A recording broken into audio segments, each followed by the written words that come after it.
Veni Sancte Spiritus repletuorum corda fidelium et tui amoris in eis signem accende. Emite Spiritum tuum et creabuntur, et renovabis faciem terre. Oremus, Deus qui corda fidelium Sancti Spiritus illustratione docuisti, da nobis niodum Spiritu recta sapere, et Eius semper consolatione gaudere. Per Christum Dominum nostrum. Amen. Sancta Maria, Mater Dei, sede sapientiae, ora pro nobis. In nomine Patris et Filii et Spiritus Sancti. Amen.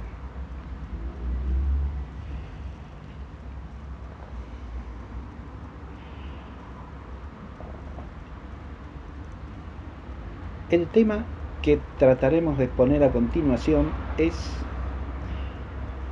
un tema al mismo tiempo muy importante y muy elevado, y es el tema de la patria. Dicho así, por supuesto, resulta demasiado amplio, y de lo que vamos a tratar es de dos cosas fundamentales para introducirse en la temática relativa a la patria. En primer lugar, la noción de patria, o sea, ¿qué es patria? Como en toda problemática, lo primero que corresponde es tener nociones suficientemente definidas para empezar sabiendo de qué se habla, porque si no, estamos siempre usando palabras de significado fluctuante o confuso, e incluso usándolas de modo equívoco, porque uno piensa en una cosa y otro piensa en otra completamente distinta.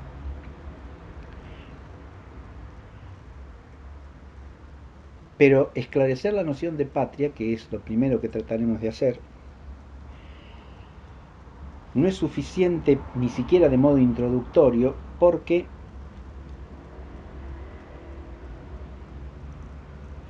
inseparable de qué cosa es la patria es la consideración del aspecto práctico, lo que suele llamarse el patriotismo, es decir, cómo debemos obrar en relación con la patria. Y ahí lo que tenemos que exponer de modo básico también es el asunto de las virtudes patrióticas, las virtudes relativas a la patria. Y digo así de entrada, en plural, las virtudes, porque el patriotismo no es una virtud. El nombre patriotismo puede ser cómodo, pero tiene la desventaja de poder generar una grave confusión, porque donde hay varias cosas que distinguir, usar un único nombre puede generar confusión, y de la confusión se pasa fácilmente al error o a la vaguedad en el orden práctico, lo cual es sumamente grave. La inteligencia práctica también tiene que estar esclarecida para que nuestro obrar no surja desde un trasfondo de oscuridad o de imprecisión mental propicio a cualquier clase de confusión y a ser arrastrado por cualquier vano viento de doctrina, para usar la expresión de San Pablo en la Escritura. Hay virtudes relativas a la patria, no una sola. Si con el término patriotismo entendemos el conjunto de esas virtudes, está bien. Si entendemos otra cosa, ya empezamos a desviarnos de la recta y sana doctrina.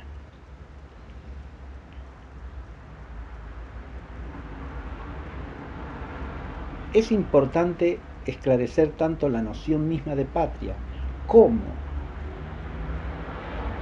la esencia de las virtudes relativas a la patria. Primero que nada, por la relevancia intrínseca del asunto, porque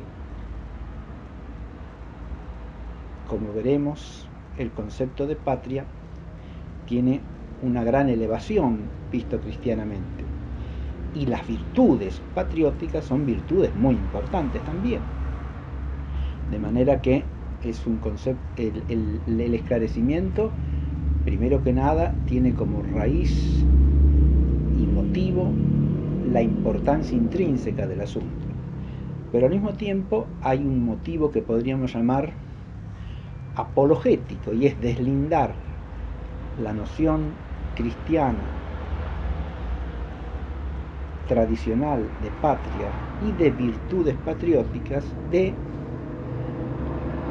deformaciones tanto doctrinales como prácticas que se han introducido en los últimos siglos, desfigurando la noción de patria y corrompiendo en el orden práctico la virtud propia del hombre en relación a la patria, el obrar virtuoso en relación a la patria, que compromete más de una virtud. Insisto en esto ya de entrada. Estas serían las dos partes en que podemos considerar dividida la exposición que vamos a emprender. Y empecemos por la noción de patria.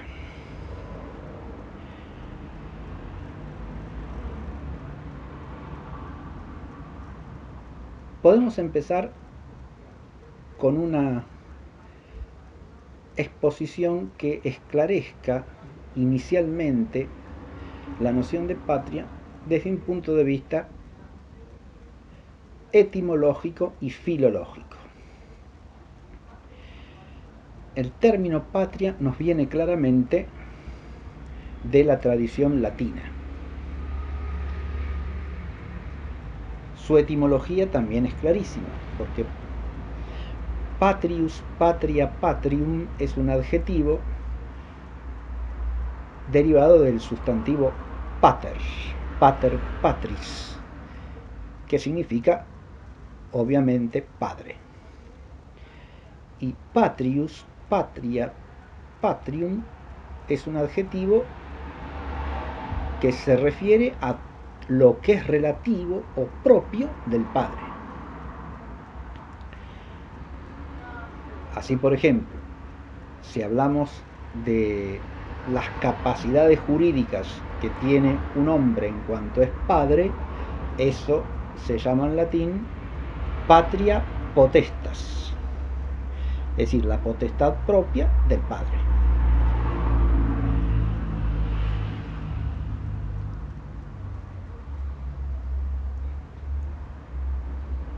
Ya en latín clásico, ese adjetivo da lugar a la forma sustantivada patria patriae.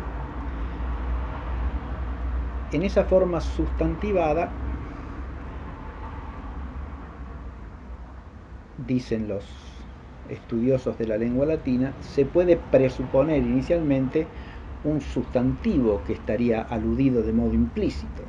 Por ejemplo, patria civitas o patria terra, la tierra de los padres, la ciudad o la comunidad civil de los padres.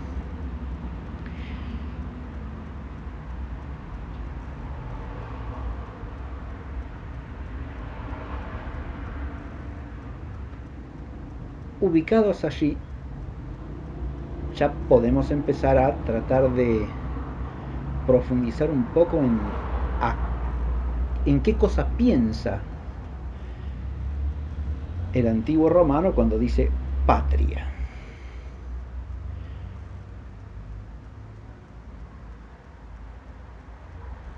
Es patria, en primer lugar, una noción que alude a la ciudad, para el romano la ciudad de Roma, pero con una connotación específica. Alude a la pertenencia de alguien a esa ciudad, que es su patria, en cuanto que esa ciudad es la comunidad civil de sus padres y de los padres que han fundado la ciudad.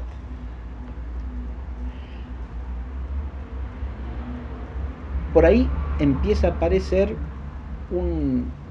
uno de los aspectos fundamentales de la noción de patria, que es la referencia a un origen, podríamos decir, a una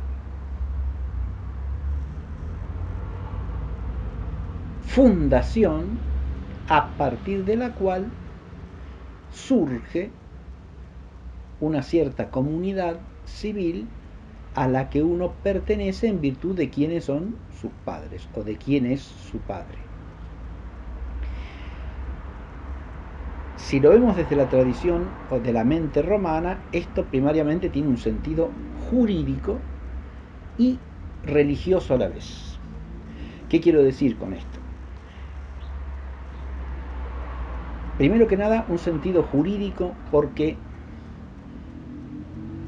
la relación de paternidad y la correlativa de filiación en la antigua Roma se entiende primariamente de un modo jurídico.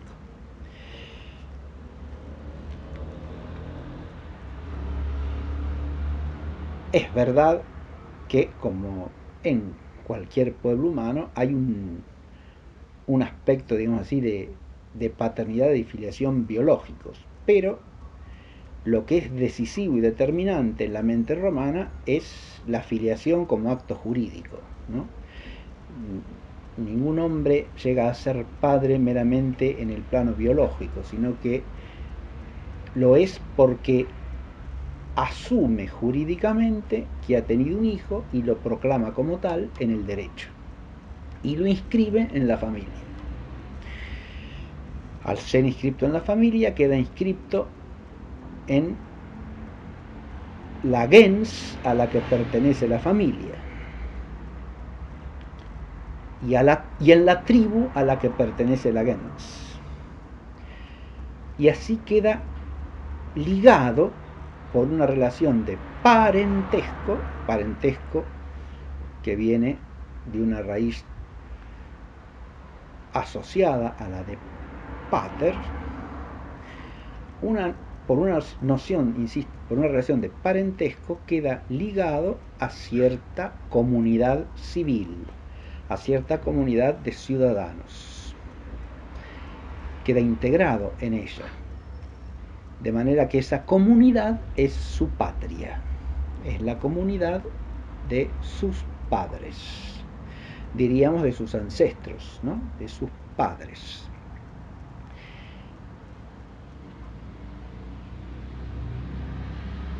Hay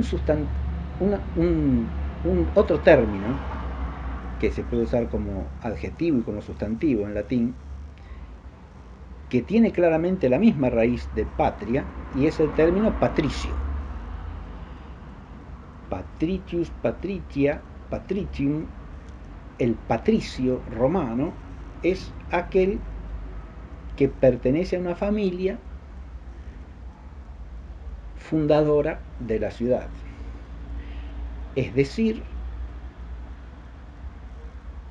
desciende, diríamos, o para decirlo más según la mente romana, está integrado en el linaje, jurídicamente, de alguno de los patres conditores, es decir, de los padres fundadores de la ciudad. Acá estoy haciendo una serie de alusiones que se entienden desde la filología latina, desde la tradición del derecho romano antiguo, y las hago simplemente para tratar de ubicar la semántica del término en su origen, lo cual nos ayuda, creo yo, a entender el concepto derivado de ella. Entonces, dije que tenía una connotación, primero que nada, jurídica. Advirtamos que el patricio romano es el ciudadano romano por excelencia, y en los orígenes de Roma el único ciudadano romano. El civis romanus, el ciudadano romano, es el varón mayor de edad, miembro de una familia patricia.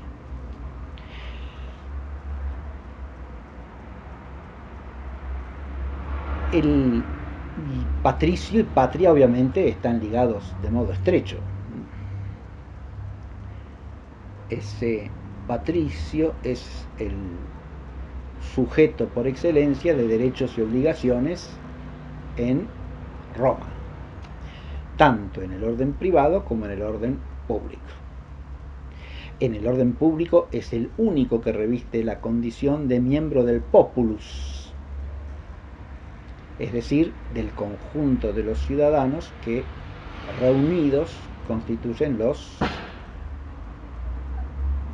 comicia, es decir, los comicios, la asamblea del pueblo reunida para expresar la voluntad del pueblo. El populus, que es correlativo del Senado romano, recordémoslo, en la institucionalidad más antigua de Roma, y que permanece a su vez esa unidad entre el Senado y el pueblo como constitutiva de la res pública a lo largo de toda la historia de la Roma clásica, lo que se condensa en la expresión senatus populusque romanus, ¿no? El Senado y el pueblo de Roma.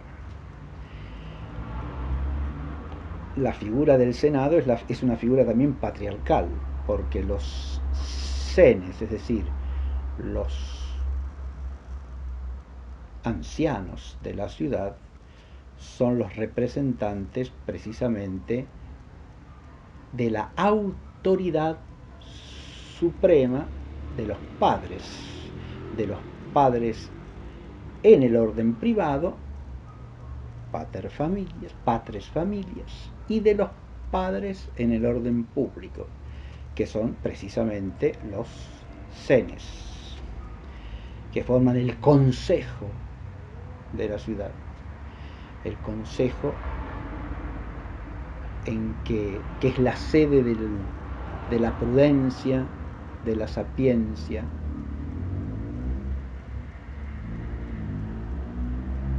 a la que hay que acudir para tomar decisiones definitorias para el orden público.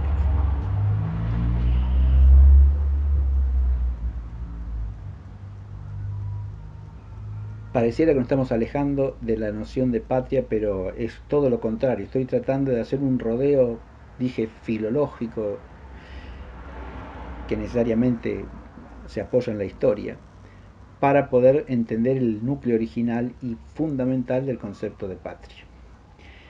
Dije que había dos componentes necesarias, una de orden jurídico, y es este carácter de la relación de los hijos a los padres en el derecho romano, que los integra en una comunidad civil jurídicamente ordenada, fundada en un orden privado y un orden público.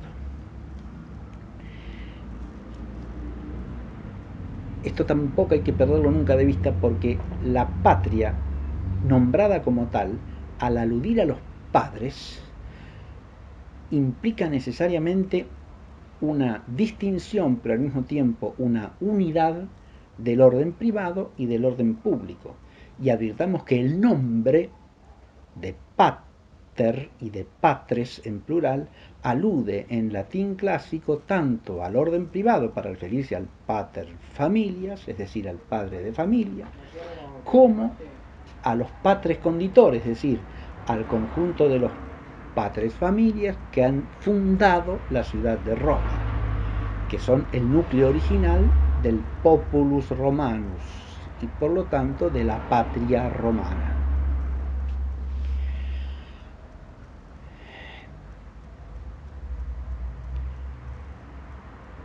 Pero al mismo tiempo dije que tenía también un carácter religioso esta noción, un carácter jurídico, pero al mismo tiempo un carácter religioso. En realidad, si uno conoce la mente romana antigua, ambas cosas son inseparables. De nuevo, se distinguen, como se distingue el ius del fas, pero el orden del fas es más amplio e incluyente del orden del ius.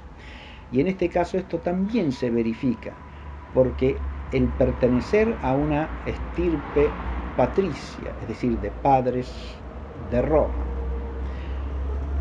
implica la obligación de participar del culto de la familia, de la gens, de la tribu a la que se pertenece, y al ser el patricius un civis romanus, la obligación de participar del culto público de la ciudad de Roma.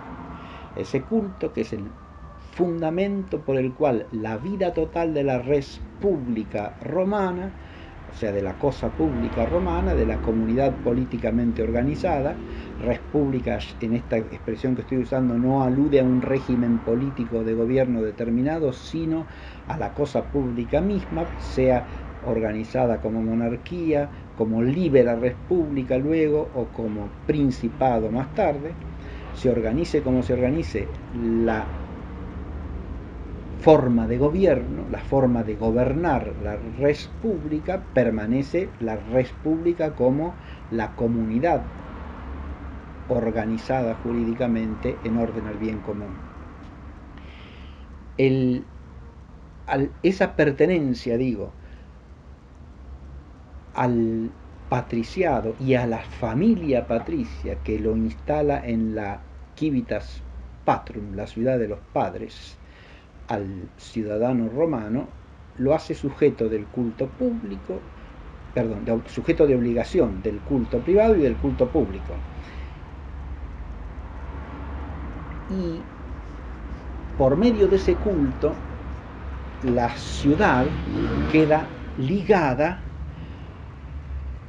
a lo que trasciende al hombre, es decir, al ámbito de la res numinosa, de la realidad de los númenes. El término res sacra hace alusión a todas las actividades cultuales en la antigua Roma por las cuales los hombres vivos en este mundo se ligan, se religan con los antepasados que ya han pasado de este mundo. Aquí está el culto doméstico fundamentalmente, y con los seres divinos, di inferi, di superi, di indigetes, todas las deidades que el antiguo romano tenía en consideración, presididas todas por Júpiter, cuyo nombre significa precisamente Dios Padre. Diu Pater. Júpiter es el padre de los dioses, el Dios Padre. Adviértase que ahí también hay una paternidad que está aludida al decir patria. Baste pensar en lo que significa para los antiguos romanos el templum como espacio consagrado en el cual es posible la relación ordenada entre el mundo humano y el mundo divino. Me voy a detener aquí, podríamos seguir profundizando en lo que implica este término patria originariamente, pero con lo que he dicho ya se advierte que su semántica es compleja y profunda a la vez, y tiene que ver con la pertenencia a un ámbito jurídico que abarca tanto la res privata, la cosa privada, como la res pública, como la res sacra. Y tiene que ver con la unidad vital de esas tres dimensiones de la realidad, según el enfoque jurídico de los antiguos romanos.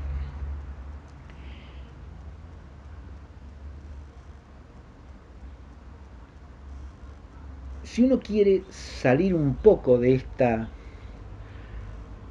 noción precisamente romana, que es la originaria y es la que hay que estudiar para entender el origen del término, uno puede advertir que ya yendo a una noción más generalizada y más antropológica del término, o sea que se pueda aplicar a muchos pueblos, a distintas tradiciones, en el concepto de patria uno puede advertir una serie de elementos que ya nos van abriendo camino hacia el concepto mismo de patria. Por un lado, hemos dicho, hay un elemento de filiación. La patria es una comunidad a la que pertenecemos por filiación, es decir, por relación a un padre o a los padres. Es una comunidad humana a la que pertenecemos por filiación. Ya tenemos una primera aproximación a la definición, digamos, del concepto. Una comunidad humana a la que pertenecemos como filiación. Pero claro, no es sin más la familia a la que también pertenecemos por filiación, sino que es una comunidad civil a la que pertenecemos por filiación. Es una comunidad que incluye muchas familias, ¿no? Y a ella pertenecemos por filiación. La nota de origen es inseparable del concepto de patria, ¿no? Porque patria remite a padre. Y por lo tanto, como la razón de padre es constitutivamente la razón de ser origen de vida para otro, es claro que al hablar de patria estamos incluyendo una razón de origen, evidentemente, en el concepto. Si uno va a cualquier diccionario, en castellano, la definición más elemental de patria terminológicamente es la tierra de los padres o la nación de los padres, ¿no? Entonces uno no puede separar de esta noción de patria, ya ampliándola un poquito, esta nota de origen, de filiación, ¿sí? O de origen por filiación, más precisamente. Señalo que en la tradición bíblica hay un término que se puede ligar directamente con este aspecto de la noción de patria, que es el término casa, beit en hebreo bíblico. Beit significa la casa, pero uno de los significados principales de este término en el hebreo bíblico no es la casa como morada de la familia, sino la familia misma o el linaje familiar amplio, ¿sí? Y así leemos constantemente en la escritura del Antiguo Testamento expresiones como la casa de Israel, o la casa de Judá, o la casa de David, que a veces se traducen por el linaje de Israel, el linaje de Judá o el linaje de David. Pero la expresión propia del hebreo es casa, ¿sí? El término Beit, como en Beitlehem, Belén, la ciudad donde nació nuestro Señor Jesucristo, que significa la casa del pan, ¿no?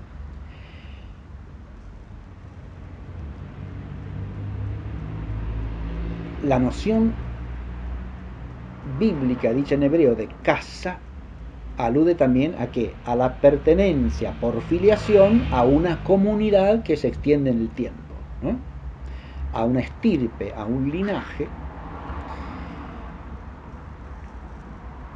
como pasa con el término patria en latín, ¿no? La pertenencia a un linaje es un elemento constitutivo de la patria.